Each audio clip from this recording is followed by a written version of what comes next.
హల్లెలూయా, హల్లెలూయా. చూడండి, పరిశుద్ధ గ్రంథములో నుండి మనము కొద్ది నిమిషాలు దేవుని వాక్యాన్ని ధ్యానం చేసుకుందాం. గత వారాలలో మనము క్రమముగా ఒక్కొక్కరి నిమిత్తము అబ్రహాము కాడ నుంచి యాకోబు సంతానం వరకు ధ్యానం చేసాము. ఇంకా మనము ఒక్కొక్కరి గురించి ధ్యానం చేయడానికి మనకు ఈ ఎండాకాలంలో సమయం సరిపోదు కాబట్టి తిరిగి మళ్ళా వర్షాలు పడ్డగా చల్లబడిన తర్వాత అలా మోసే కాడ నుంచి ప్రారంభం చేసుకుందాం. దాని తర్వాత జరిగే సారాంశాన్ని మనం కంటిన్యూ చేసుకుందాం. అప్పుడు దాకా మధ్యలో ఒక అరగంట సేపు ఏ సందర్భం మనకు ఉంటుందో, ఏ వాక్యము మనకు ఉంటుందో దాన్ని బట్టి మనము కొనసాగుదాం. హల్లెలూయా, హల్లెలూయా. చూడండి, పరిశుద్ధ గ్రంథములో నుండి ఒక వాక్యాన్ని మనము ధ్యానం చేసుకుందాం. అనేకమైన సందర్భాలలో ఈ వాక్యాన్ని మనము ధ్యానం చేస్తూ ఉన్నాం. అయితే ఈ వాక్యంలో ఉన్న సత్యాన్ని కూడా మరోసారి మనం ధ్యానం చేసుకుందాం. ఫిలిప్పీ రాసిన పత్రిక 3వ అధ్యాయము 20వ వచనాన్ని మనం ధ్యానం చేసుకుందాం. 3వ అధ్యాయము 20వ వచనం. మన పౌరస్థితి పరలోకమందున్నది, అక్కడ నుండి ప్రభువునకు యేసుక్రీస్తు రక్షకుని నిమిత్తము కనిపెట్టుకొని ఉన్నాము. చాలు. ఇప్పుడు ఈ మాట తెలియపరిచిన వ్యక్తి అపోస్తుడైన పౌలు. 14 పత్రికలను ఆయన రాశాడు. ఎన్ని పత్రికలు రాశాడు? 14 పత్రికలు రాశాడు పౌలు గారు. పత్రికలతో పాటు మనం ఎంచుకుంటే పుస్తకము కూడా అని ఆలోచించవచ్చు. పరిశుద్ధ గ్రంథములో రాయబడిన మాట ఏంటంటే, ఎన్ని పుస్తకాలు ఉన్నాయి మనకి? 66 పుస్తకాలు ఉన్నాయి. 66 పుస్తకాలు ఉన్నాయి అన్న మాటతో పాటు పత్రికలను పుస్తకముతో సమానంగా మనము ఎంచుకోవచ్చు. అయితే ఈ ఆది కాండం నుంచి ప్రకటన గ్రంథం దాకా మనం చూస్తే 14వ పుస్తకాలను రాసిన వ్యక్తి బైబిల్లో ఎవరు కూడా లేరు. ఒక పౌలు గారు మాత్రమే మనకు కనబడతాడు. 14 పత్రికలను 14 పుస్తకాలను ఆయన రాసినట్టుగా మనం ధ్యానం చేసుకోవచ్చు. అయితే అందులో ప్రాముఖ్యమైన ఒక మాట ఆయన చెప్పిన మాట ఏంటంటే, మన పౌరస్థితి పరలోకమందున్నది, అక్కడ నుండి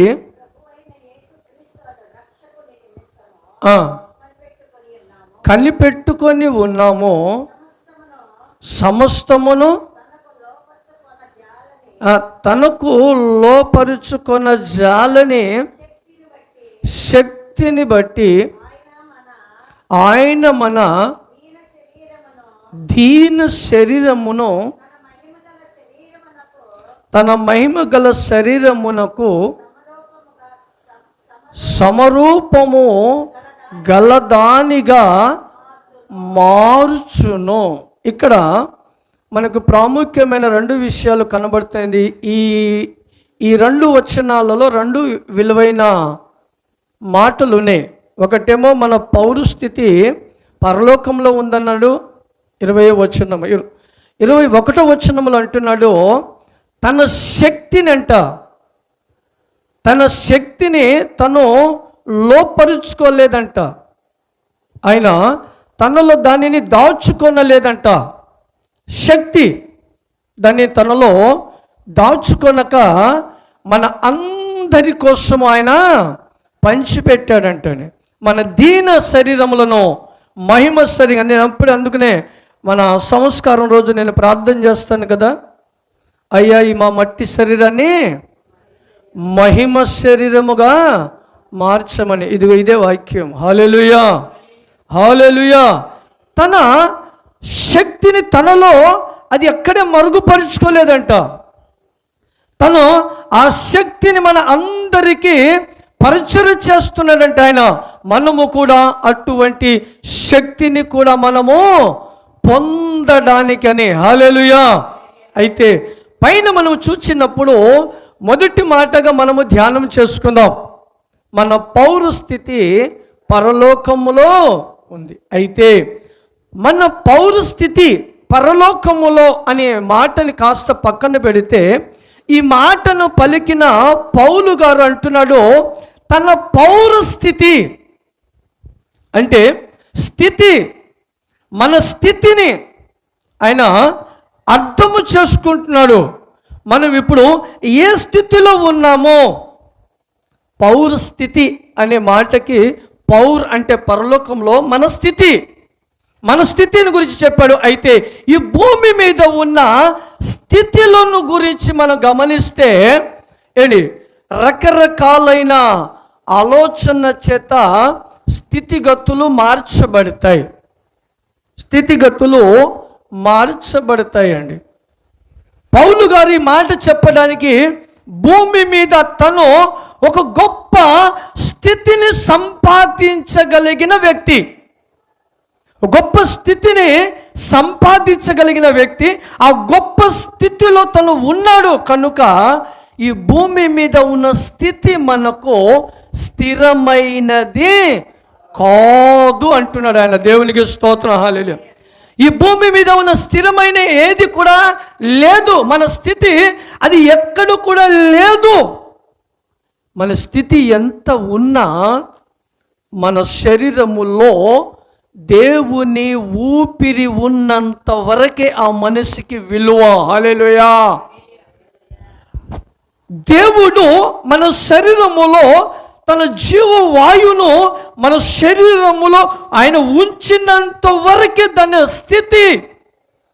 ఈ భూమి మీద దేవుడు కాస్త ఆ ఊపిరిని తీసేసుకున్నాడు అనుకో, ఆయన స్థితి ఎంత పెద్దదైనా ఉండనండి.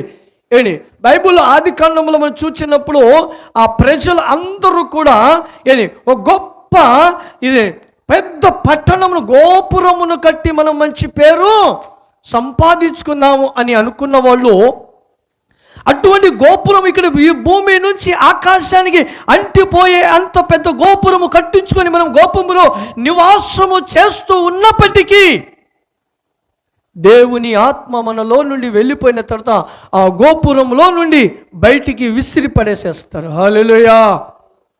వేస్తారా? ఏరా? దేవుడు తన ఊపిరిని తీసేసిన తర్వాత ఇంకా ఆ మేడలో ఉంచుతారా? మనుషుని ఉంచుతారా? ఎవ్వరు కూడా ఉంచరు. ఉంచినా, క్రైస్తవులైన వారు ప్రేమ కలిగి ఉంచినా, అయ్యో మా నాన్న ఏంటి, నా బంధువులు ఏంటి, మా వాళ్ళు నా వాళ్ళని ఒకవేళ వీళ్ళకి ఆత్మీయత కదిలి ఉంచినా 3 రోజులే. హల్లెలూయా. ఎన్ని రోజులు? 3 రోజులే ఇంట్లో ఉంచుకోవడం. దాని తర్వాత 4వ రోజు ఏంటి, బాడీని చూస్తేనే అసహ్య పుట్టుద్ది. మనకి ఎంత అభిమానం కలిగినా, ఎంత ఆత్మీయత కదిలినా, కానీ 3వ రోజు కంటే 4వ రోజు ఉంచడానికి రైట్స్ లేదండి. ఒకవేళ ఉంచామా ఆ ఇంట్లో మనం ఉండలేము. ఆ ఇంట్లో మనము ఉండలేము.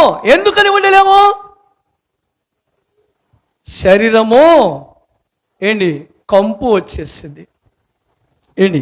అందుకనే పౌలు గారు ఈ భూమి మీదనే తను ఒక గొప్ప స్థితిని సంపాదించగలిగిన వ్యక్తి ఏంటి, ఆ శక్తిని సంపాదించగలిగిన వ్యక్తి కనుక, ఆయన సంపాదించుకొని ఉన్నాడు కనుక అది అంతయు కూడా అనుభవించాడు.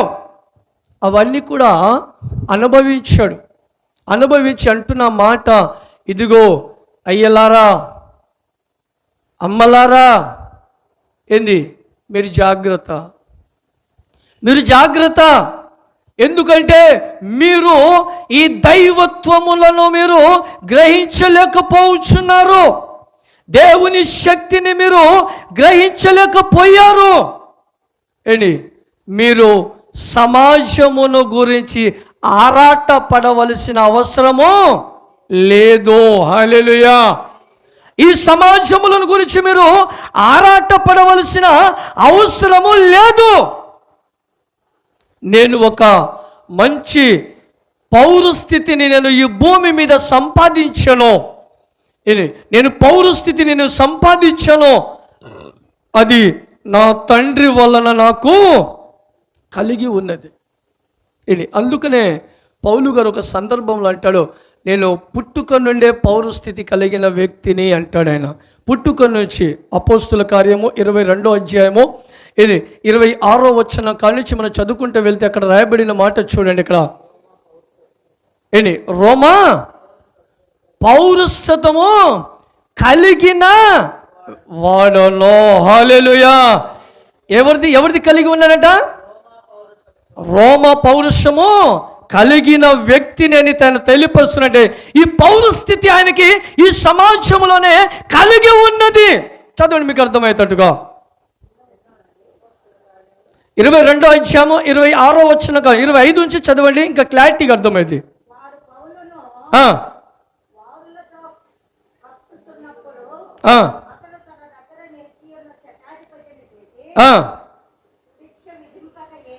శిక్ష విధింపకనే రోమియుడైన మనుష్యుని కొరడాలతో కొట్టుటకు మీకు అధికారం ఉన్నదా అని అడిగాను. శతాధిపతి ఆ మాట విని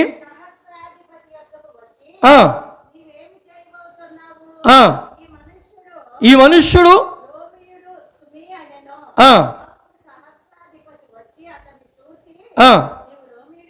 నువ్వు రోమియుడువా?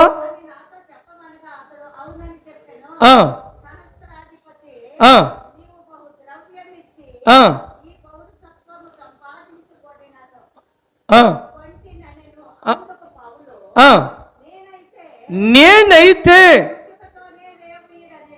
పుట్టుకతోనే రోమియుడనయ్యను. కాబట్టి హల్లెలూయా.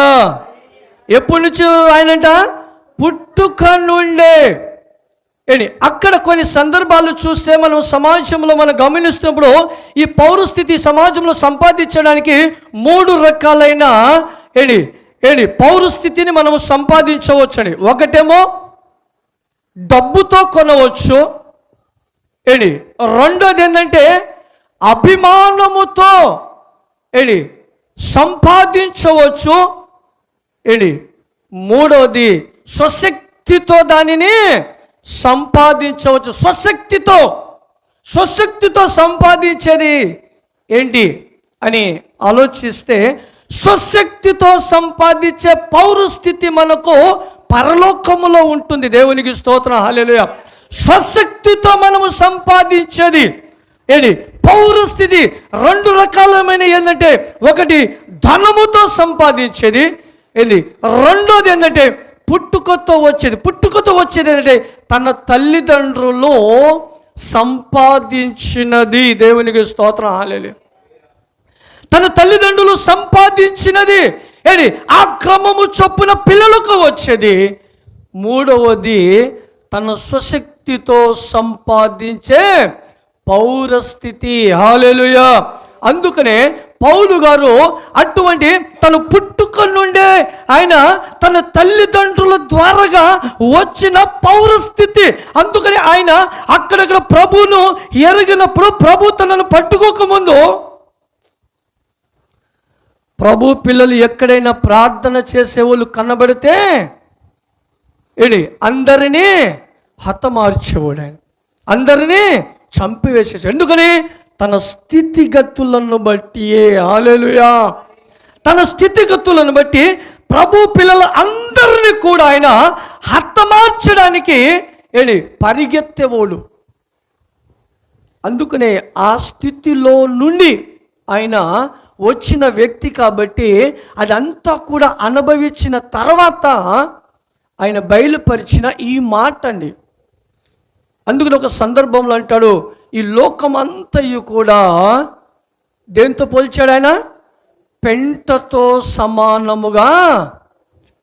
లోకమంతా కూడా పెంటతో సమానముగా పోల్చాడు. అయితే ఈ పెంటతో సమానముగా ఉన్న వారిని గురించి మనము ఒక్క నిమిషం ఆలోచించాలి. మనం ఆలోచించాలి. మనము దేనికోసము ఆరాటపడుతూ ఉన్నామో, మనము దేని విషయం గురించి మనము ఆరాటపడుచు ఉన్నామో, దేని వలన మనము ఆరాటపడుచున్నామో, మన పౌరస్థితి ఎక్కడ ఉందన్నాడు ఆయన? పరలోకములో ఉందడు. పరలోకములో ఉన్న పౌరస్థితిని సంపాదించాలంటే డబ్బుతో మనము కొనేది కాదండి. ఏంటి డబ్బుతో మనం కొనేది కాదు. ఎందుకు డబ్బుతో కొనేది కాదు? బైబిల్లో ఒక సందర్భంలో పేతురును యోహానును కూడా వాళ్ళు వెళ్ళి అనేకమైన ఆశ్చర్య కార్యాలు చేస్తూ ఉన్నారు, ప్రభువును వెంబడిస్తూ వాళ్ళు. అప్పుడు సీమోను అనే ఒక వ్యక్తి తన దగ్గరికి వచ్చాడు. హల్లెలూయా. సీమోను అనే ఒక వ్యక్తి తన దగ్గరికి వచ్చాడు. పేతురును యోహానును ఇద్దరు కలిసి వారి మీద చేతులు ఉంచినప్పుడు పరిశుద్ధాత్మను వాళ్ళు పొందారు. పరిశుద్ధాత్మని పొందారు. అపోస్తుల కార్యము 8వ అధ్యాయము 17వ వచనాన్ని మనం చదువుకుందాం. అపోస్తుల కార్యము 8వ అధ్యాయము 17వ వచనం మనం చదివితే ఎక్కడ పేతురును యోహానును వారి మీద చేతులు ఉంచగా వాళ్ళు పరిశుద్ధాత్మను పొందిరి. అపోస్తులలో చేతులు ఉంచుట వలన పరిశుద్ధాత్మ అనుగ్రహింపబడేనని సీమోను చూచి వారి ఎదుట ద్రవ్యములను పెట్టి, నేను ఎవరి మీద చేతులు ఉంచెదనో వారు పరిశుద్ధాత్మ పొందునట్లు ఈ అధికారము నాకు ఇవ్వుడని అడిగెను. హల్లెలూయా, హల్లెలూయా. ఏమంటున్నాడండి? మీరు పొంది ఉన్న అధికారము నాకు అనుగ్రహించండి, నా దగ్గర ఉన్న ద్రవ్యములన్నీ ఇస్తాను. అయితే పేతురు అంటున్న మాట ఏంటండి అక్కడ? అందుకు పేతురు, నువ్వు ద్రవ్యం ఇచ్చి దేవుని వరమును సంపాదించుకొందువని తలంచుకొనినందున. హల్లెలూయా. నీ వెండి, ఈ మాట చూసారా?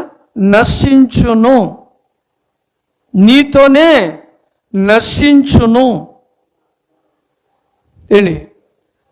మనం ఈ సమాజంలో సంపాదించే వాటి కోసము మనం ఆరాటపడితే అదేం చేసిద్దంట? నశింపచేసిద్ది. మరొక సందర్భం మీకు చూపిస్తాను. మహాజ్ఞాని అయిన సొలొమోను ఒక మాటని రాస్తాడు. ఇది నేను చనిపోయే అంతవరకు ఈ 2 విషయాలు నాకు దూరము చేయి ప్రభు అని దేవుణ్ణి వేడుకుంటాడు. సామెతల గ్రంథము 30వ అధ్యాయము 7వ వచనం మనం చదివితే దేవుణ్ణి వేడుకుంటాడు ఆయన. దేవా, నేను నీతో 2 మనవిలు చేసుకుంటూ ఉన్నాను. చూసారా? నేను చనిపోక మునుపు వాటిని నాకు అనుగ్రహింపుము, వ్యర్థమైన వాటిని, అబద్ధములను. హల్లెలూయా. దేన్ని ఉంచమన్నాడు? వ్యర్థమైనది. అబద్ధములను చూసారా?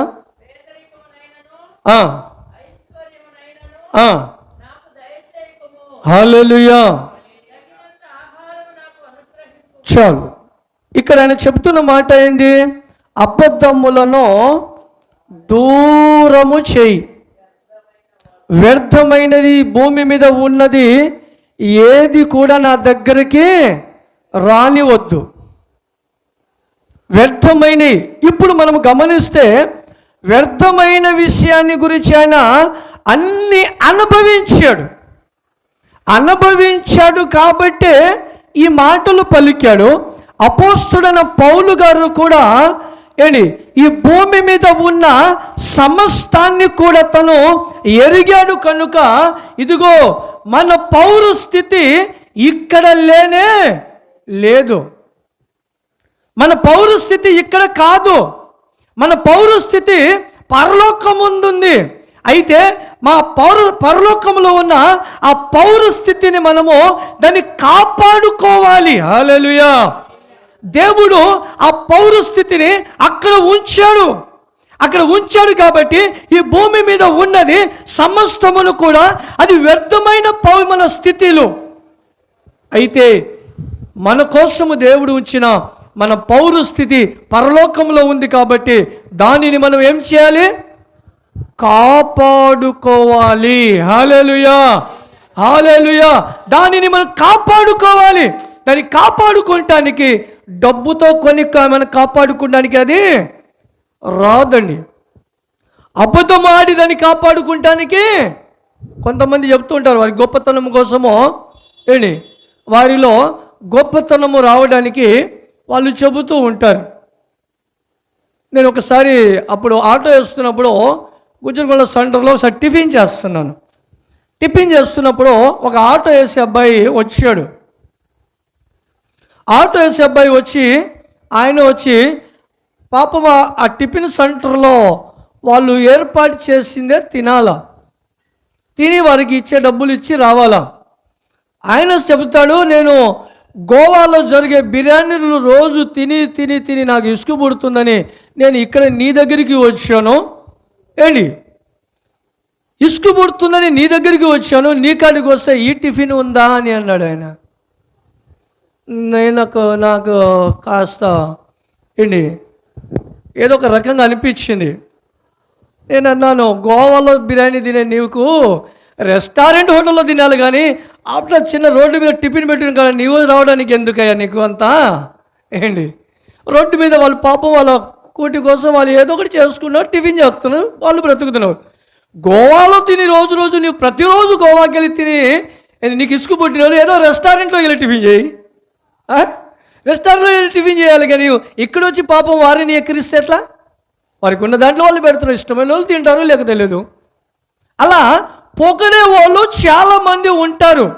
అబద్ధము ఆడి పొగడే వాళ్ళు చాలామంది ఉంటారు. కాబట్టి అక్కడ ఈ సొలొమోను అన్నాడు ఏంటంటే, అటువంటి వ్యర్థమైనది నాకు ముందు దూరం చేయి. అది వ్యర్థమైనది, అది నాకు దూరము చేయము. ఎందుకంటే ప్రయోజకరమైనది కాదు కనుక మన పౌర స్థితి పరలోకములో ఉంది కనుక ఆ పరలోకములో ఉన్న మన పౌర స్థితిని మనం సంపాదించాలంటే డబ్బుతో కొనుక్కుంటే రాదు, అబద్ధం ఆడితే రాదు. దేవునికి స్తోత్రం, హల్లెలూయా. మరి ఎలా వచ్చింది? 2 విషయాలు నేను చెప్తాను, గమనించండి, త్వరగా ముగిస్తాను, ఎక్కువ సమయం తీసుకోను. ఎందుకంటే ఎక్కువ సమయం తీసుకున్నా కానీ ఇప్పుడు నేనే ఆ చెమట చూసుకొని మీకు అర్థం కావాలంటే ఉంది. హల్లెలూయా.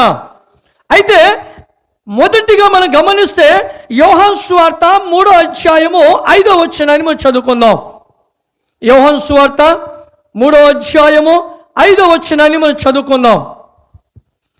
ఆ పౌర స్థితిని మనము కాపాడుకోవాలి. యేసు ఇట్లా, నేను ఎవరంటున్నది మాట? యేసు మన పౌర స్థితిని అక్కడ ఉంచిన ఆ వ్యక్తి తెలియపరుస్తున్న మాట. ఏమంటున్నాడు? ఒకడు నీటి మూలముగాను ఆత్మ మూలముగాను జన్మిస్తేనే కానీ హల్లెలూయా, హల్లెలూయా. చూడండి, ఇక్కడ రెండు విషయాలు చెప్పాడు ఇక్కడ ప్రభు. ఏంటి? మీరు పరలోకములో ఉన్న మీ స్థితిని మీరు కాపాడుకోవాలి, మీరు అక్కడ చేర్చబడాలి. అయితే ఏం చేయాలంటున్నాడు ఆయన? నీటి మూలముగా ఆత్మ మూలముగాను జన్మిస్తేనే కానీ దేవుని రాజ్యములో మీరు ప్రవేశించలేరు. హల్లెలూయా, హల్లెలూయా. ఇప్పుడు ఆత్మ మూలముగాను నీటి మూలముగా జన్మించాలి. దాని అర్థం ఏంటి? దేవుని రక్షణ పొందాలి, బాప్తిసము పొందాలి. హల్లెలూయా, బాప్తిసము పొందాలి. బాప్తిసము పొందిన తర్వాత అతడు ఎక్కడికి అర్హుడవుతాడు? ఎక్కడికి అర్హుడవుతాడు? దేవుని రాజ్యానికి అర్హుడవుతాడు. దేవునికి స్తోత్రం, హల్లెలూయా. దేవుని రాజ్యానికి అర్హుడుగా ఏర్పరచబడతాడు. భూరాజ్యాన్ని అంతటిని ఏం చేస్తాడు తెలుసానా? యేసు ప్రభువు ఒక పాపి అయిన ఆమె దగ్గరికి వెళ్ళటానికి ఆమె ఎక్కడికి వస్తుందా కనిపెడుతూ ఉన్నాడు. కనిపెడుతూ ఆమె వచ్చే ప్లేస్లోకి ప్రభు వెళ్ళాడు. ప్రభు వెళ్ళిన తర్వాత ఆమెను గురించి ప్రభు మొత్తం చెప్పేశాడు. ఆమెను గురించి ప్రభు చెప్పిన తర్వాత ఆమె చేసిన పని చూడండి. అదే యోహాను సువార్త 4వ అధ్యాయము 28వ వచనం.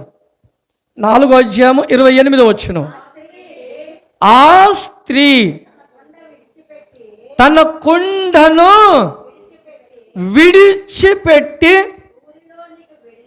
ఊరిలోనికి వెళ్ళింది. హల్లెలూయా, హల్లెలూయా. ఊరిలోకి వెళ్ళింది.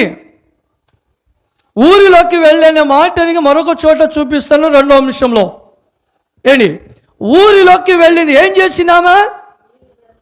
ఈమె ఆ కుండను విడిచిపెట్టింది. కుండ దేనికి స్వాదిష్టంగా ఉంది అమ్మా?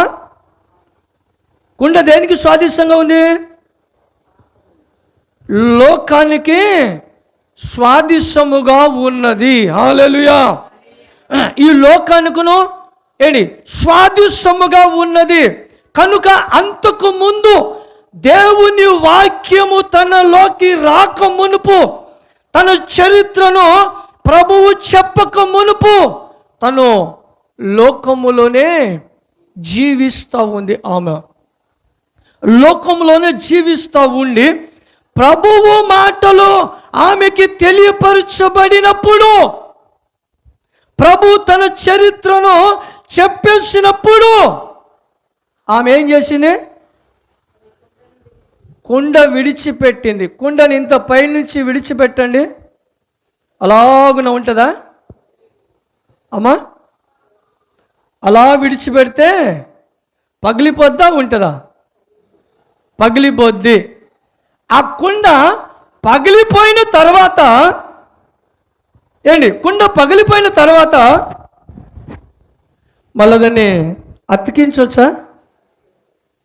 అతికించగలుగుతామా? అసలు అతికించలేం.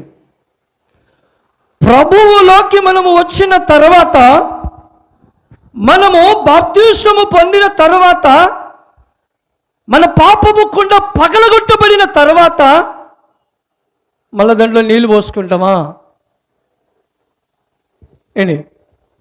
మళ్ళీ దాంట్లో మనం నీళ్ళు పోసుకుంటామా? పోసుకోలేము. పోసిన అందులో నిలబడదు. అందుకనే ప్రభు ఉపమాన రీతిగా పాత తిత్తిలో కొత్త ద్రాక్షారసము పోసిన అది నిలవదు. అది నిలవదు. ఒకవేళ నిలిచిందా అనుకుంటే కుండ పగలలా. నిలిచి ఉంటే దాని అర్థం ఏంటి? కుండ పగిలిందా పగలలేదా? కుండ పగల్లా. కుండ పగిలితే నీళ్లు నిలవదు. ఏంటి? నీళ్లు నిలవదు. కనుక ఆ కుండ పగిలిపోవాలి, లోకము పగిలిపోవాలి. అందుకని సేవకుల గురించి ఒక మాట, చక్కనైన మాట ఉంటుంది. ఏంటంటే ఏంటి?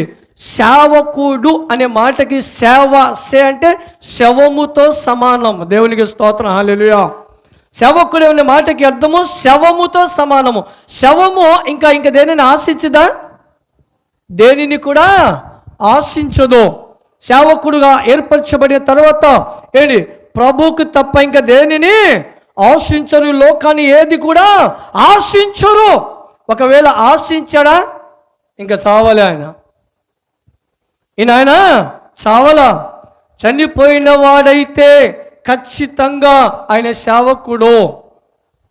ఇంకా కొన్ని ఉన్నాయంటే ఇంకా అతను చావలేదు అని అర్థం దానికి. ఇంకను ఏంటి? నువ్వు బాప్తిసము పొందిన తర్వాత, ప్రభువులో నువ్వు ఏర్పరచబడిన తర్వాత, నువ్వు బాప్తిసము పొందిన తర్వాత నువ్వు విడిచిపెట్టేసేయాలి. విడిచిపెట్టబడినప్పుడు నీ కుండ అది పగిలిపోవాలి. హల్లెలూయా. కుండ పగిలిపోవాలి. పగలలేదా ఖచ్చితంగా ఏదో ఒక రోజు ఏంటి? పరిస్థితిని బట్టి అపవాది తిరిగి కుండ దగ్గరికి తీసుకువెళ్ళుద్ది. కుండ దగ్గరికి తీసుకువెళ్ళుద్ది. అపవాది కలగచేసే ఆలోచనలను ఏంటి? ఎప్పుడు కలగజేసేది? సంవత్సరము మొత్తము ఏంటి? అలా ఉంచి ఈ సమ్మర్ హాలిడేలో మాత్రము అయ్యో కుండలో నీళ్ళు తాగాలి, కుండలో నీళ్ళు తాగాలి. ఏదో ఒక రకంగా సైతాను గడు దాని దగ్గరికి తీసుకువెళ్తాడు. అదే కానీ కుండ పగిలిపోయి ఉంటే ఎటువంటి సమ్మర్ హాలిడేలు వచ్చినా పైనుంచి అగ్ని కురుపడుతున్నా కానీ చల్లటి నీళ్ళు, కుండలో నీళ్ళు ఏంటి తాగరు. ఎందుకని అక్కడ లేదు కాబట్టి. అక్కడ లేదు కాబట్టి దానిని ఆలోచించము. ఉంటే ఖచ్చితంగా దానిని అపవాదిగాడు దాన్ని మన మధ్యలోకి తీసుకువస్తాడు. అందుకనే సౌలు ఆయన ప్రార్థన చేశావు. దావీదు కుమారుడు సౌలు అతను ప్రార్థన చేశా. సొలొమోను ప్రార్థన చేసిన ప్రార్థన ఏంటంటే, దేవా ఇది నా నుండి దూరము చెయ్యుమో. దేవునికి స్తోత్రం, హల్లెలూయా. ఇది నా నుండి దూరము చేయి, వ్యర్థమైనది దూరము చేయమంటే ఆ కుండను పగిలిపోయేటట్టుగా చేయి.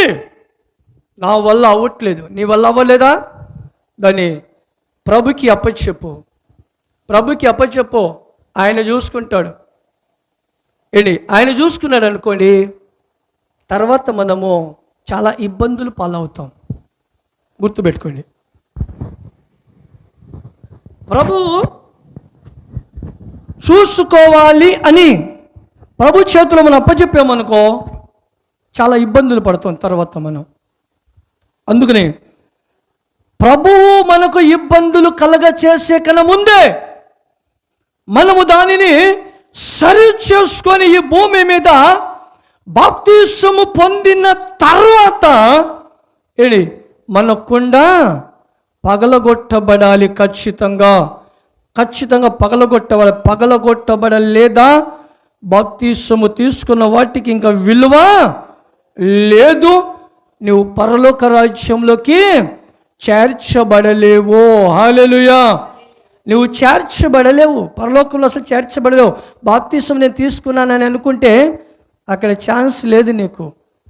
ఎందుకంటే ప్రభు చెప్పాడు, నువ్వు బాప్తిసము తీసుకున్నావు కనుక నువ్వు పరలోక రాజ్యంలో నువ్వు చేర్చబడతావని. ఆది కాండం నుంచి ప్రకటన గ్రంథం దాకా మీకు ఎక్కడైనా కానీ మాట తగిలిందా?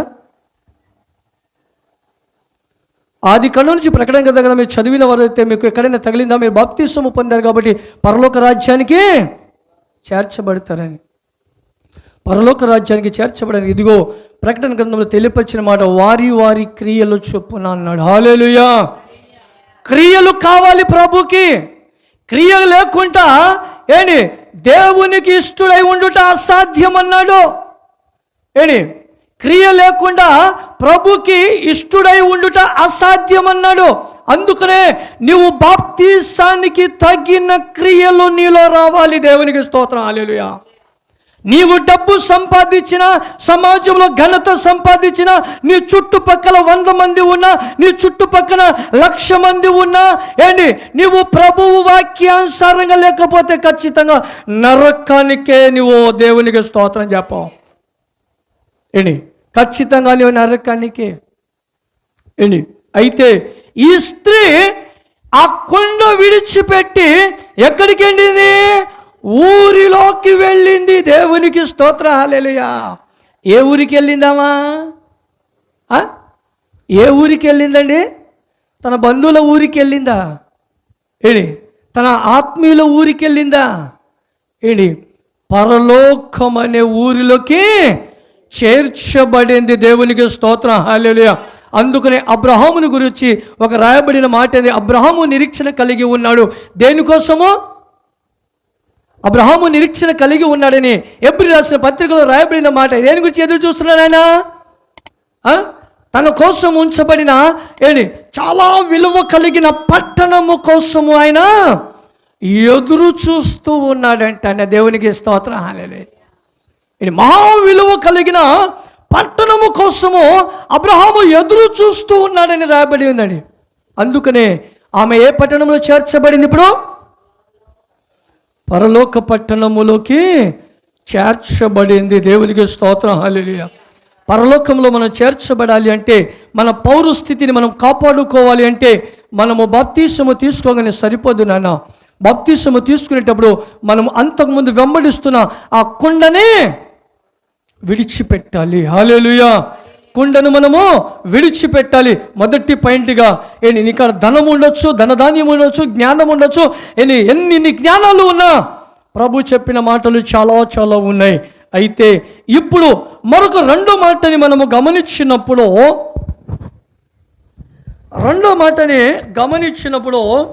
మీకు ఒక చక్కనైన పట్టణమును గురించి చూపిస్తాను.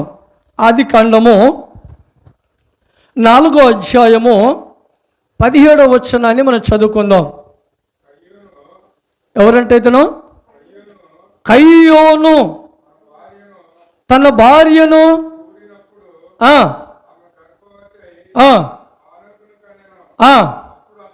అప్పుడు అతడు ఒక ఊరును కట్టించి ఆ ఊరికి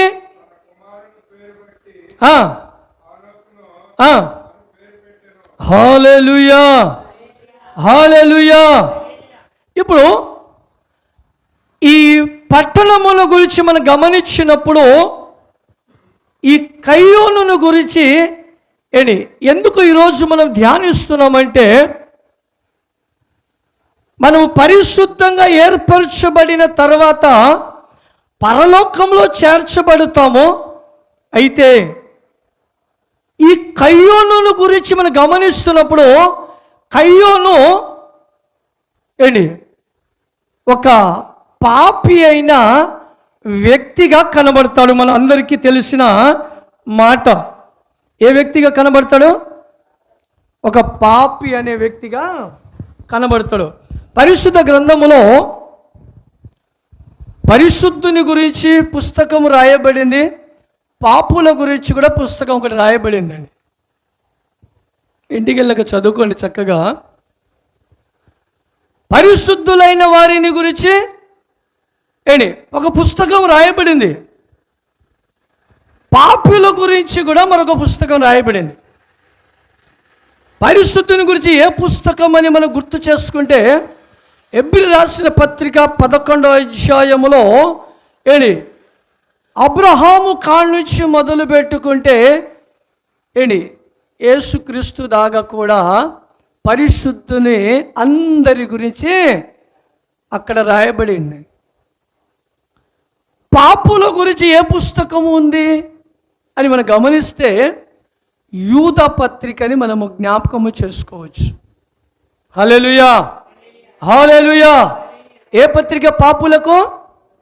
యూద పత్రిక ఉంది.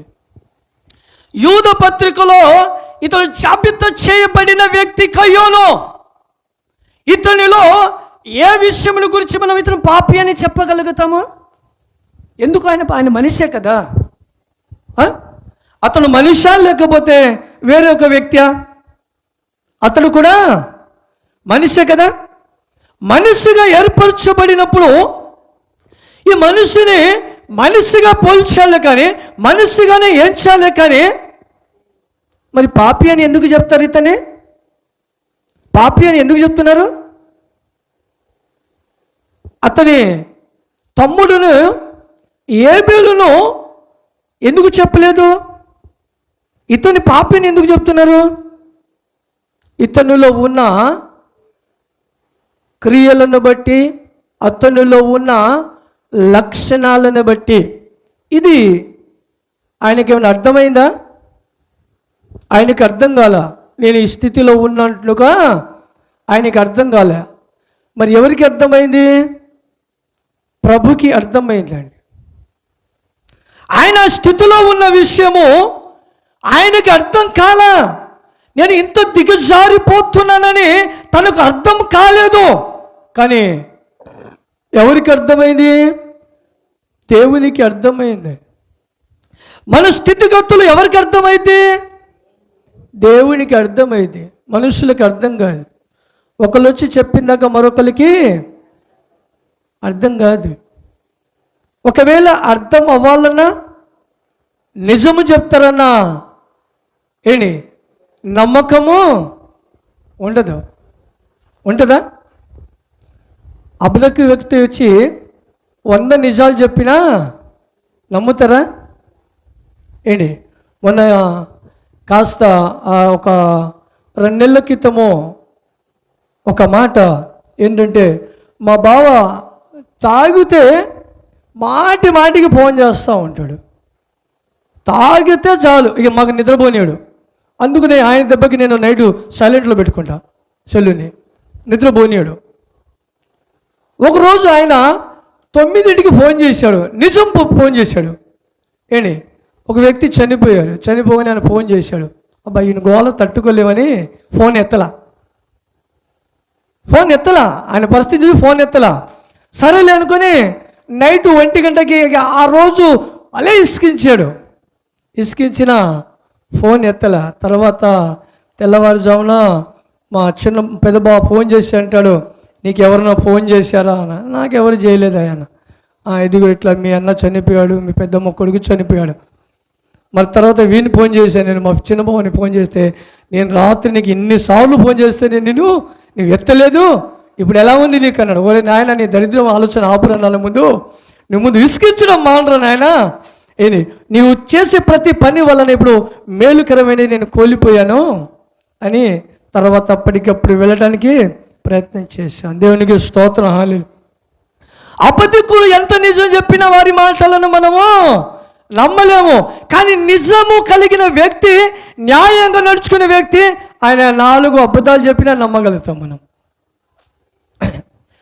4 అబద్ధాలు కలిపి చెప్పినా ఆయన మాటలు నమ్మగలుగుతాం మనం. అలాగనే ఈరోజు మనకు కలుగుతున్న సత్యం ఏంటో తెలుసా? బాప్తిస్మము తీసుకోగానే నీతిమంతుడని నమ్ముతున్నాం మనం. బాప్తిస్మము తీసుకోగానే నీతిమంతులుగా ఏర్పరచబడుతున్న నమ్ముతున్నాం. కానీ వారిలో ఉన్న ఆ ఆలోచన, వారి క్రియలు చావలేకపోతుంది. అయితే అందుకనే ప్రభువు మనను చూసి ఆయన గర్తిస్తాడు, బలపరుస్తాడు. ఎవరు చూడట్లేదు అనుకుంటారు, కానీ ప్రభువు కయ్యోనును చూసి తన దగ్గరికి వచ్చి అంటున్నాడు, నీ తమ్ముడు ఎక్కడ అంటే ఏమంటున్నాడండి?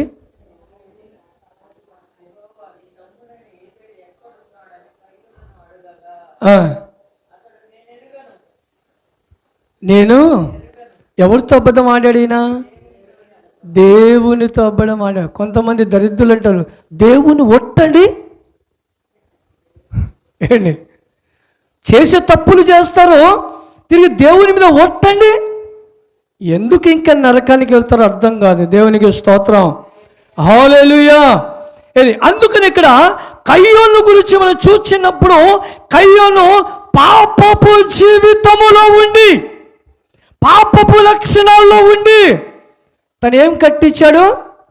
ఒక పట్టణమును కట్టించాడంట. పట్టణమును కట్టించడం కాదు నాన్న, మనము ఆ ఊరన్నా ఇప్పుడు పట్టణం అదే కదా, ఊరు పట్టణం కదా. దేవునికి స్తోత్రం, హల్లెలూయా. దేవునికి స్తోత్రం. ఇన్ని భాషలు నాకు తెలియదుగా, తెలిసిన భాషలేవి. అయితే ఇక్కడ ఆయన ఆ ఊరిని కట్టించాడు, మంచిదే. ఆయన ఏ స్థితిలో ఉన్నాడు? అప్పటికి దేవుని దగ్గర అబద్ధమాడి దేశ దిమ్మిరై తిరుగుతున్నాడు. దేశ దిమ్మిరై తిరుగుతూ ఆయన ఒక ఊరిని కట్టించుకొని, ఓ పెద్ద గోపురము కట్టించుకొని, నువ్వు పెద్దగా నేను దేవునికి అది ఇది కట్టించుకోవడములో ప్రయోజనం ఉందండి? దావీదు మహారాజు ఒక సందర్భంలో ఆయన అనుకుంటాడు, నేను ఈ మంచి రాజులు కట్టే మెడలో నేను నివాసము చేస్తూ ఉన్నాను. మందసమము ఎక్కడ ఉంది? డేరాలలో మందసమం ఉంది. కాబట్టి మందసమమును డేరాలలో ఉంచడము, నేను రాజు మెడలో నివసించడం అది నాకు న్యాయమైనది కాదని తను ఎంచుకొని పెద్ద మందిరం కట్టించాలనుకున్నాడు. ఏమనుకున్నాడు?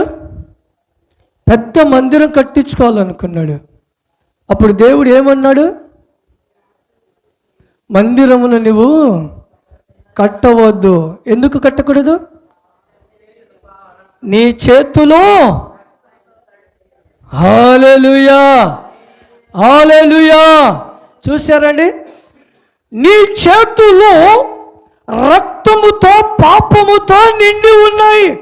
అందుకనే నువ్వు మందిరమును కట్టించవలసిన అవసరము లేదు. నీకు ఆశ పుట్టింది కాబట్టి నీ వంశములో నుండి ఆ మందిరాన్ని నేను ఏర్పరుస్తా. హల్లెలూయా, నేను ఏర్పరుస్తాను. అందుకనే మనము రక్షణ పొందిన తర్వాత, బాప్తిస్మము పొందిన తర్వాత మన కుండ మనము విడిచిపెట్టకుండా, ఆ కుండ పగలగొట్టబడకుండా నివసము మనం చేస్తూ ఉన్నప్పుడు ఎటువంటి ప్రార్థనలు చేసినా దేవునికి మనము ఎటువంటి ఉపయోగకరమైన వ్యక్తిగా ఏర్పరచబడినా దేవుడు దానిని అంగీకరించడు. దేవునికి స్తోత్రం, హల్లెలూయా. దేవుడు దానిని అంగీకరించడు. మనం ఎటువంటి ప్రార్థనైనా చేయవచ్చు, అంగీకరించడు.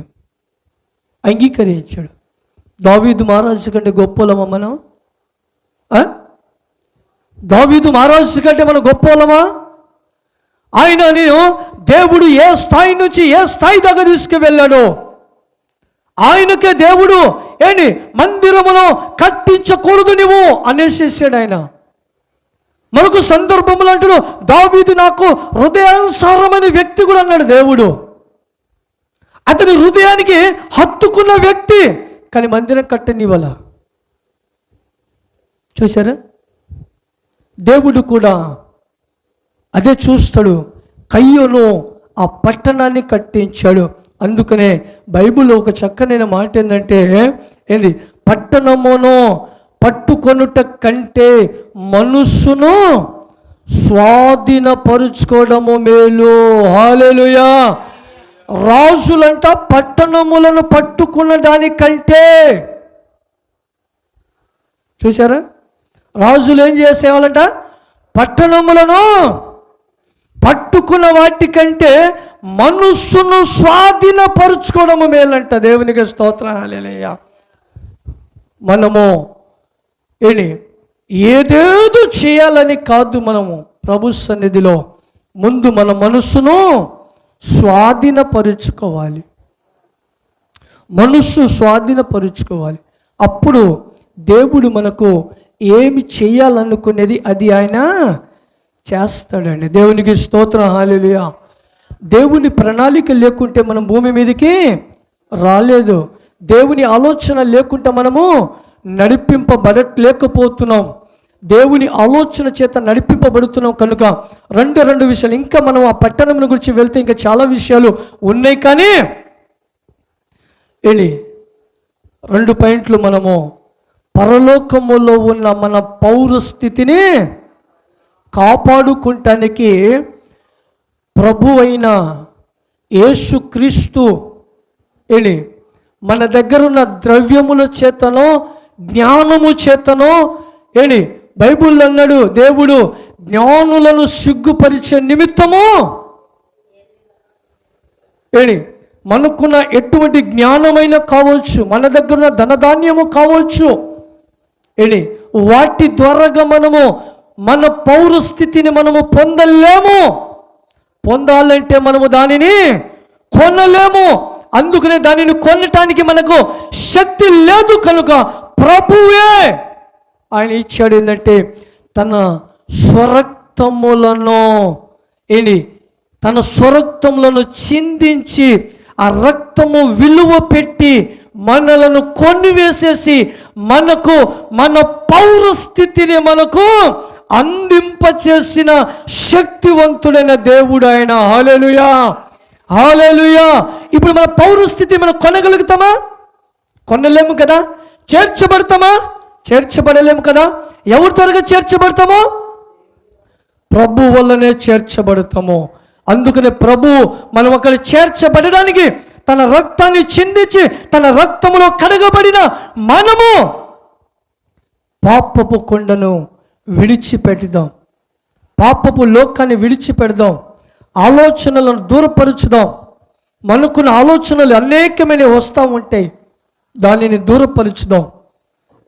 దేవుడు మన పౌరస్థితిని ఎక్కడి నుంచి ఎక్కడికి తీసుకెళ్తాడో అది ఆయన ప్రణాళిక, ఆయన ఉద్దేశము.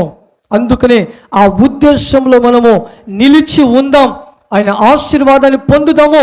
కయ్యోను తన పాపములో ఉండి పట్టణములను కట్టించిన ప్రయోజనము లేదండి, ప్రయోజనం లేదు. మనము కూడా అటువంటి స్థితిలో ఉంటే ప్రయోజనము లేదు. వ్యర్థమైన వాటిని మనము దూరపరచుదాము. దుష్టునికి మనము దగ్గర రానివ్వకుండా, దుష్టుని ఆలోచన చేత మనము ఏ మాత్రమునో అవకాశం ఇవ్వకుండా ప్రభుకి అవకాశం ఇచ్చి మన పౌరస్థితిని మనము కాపాడుకుందాము. హల్లెలూయా. ఈ భూమి మీద మన పౌరస్థితిని కాపాడుకోవాలంటే దేవుడు ఆ అధికారము మనకి ఇచ్చాడు కాపాడుకుంటానికి. మన ఇష్టానుసారంగా మనం తిరుగుతూ ఉంటే, మన ఇష్టానుసారంగా మనం జీవిస్తూ ఉంటే పౌరస్థితిని దేవుడు మనకి ఇవ్వడు. ఆయన ఆలోచన చేత ఆయన ఆలోచన చేత ఆయన మనలను అనుగ్రహించిన ఆ కృప, దాన్ని మనం కాపాడుకుందాము. ఆయన ఆశీర్వాదాన్ని మనం పొందుదాము. దేవుడి మాటలను దీవించి ఆశీర్వదించునుగాక. హల్లెలూయా, హల్లెలూయా.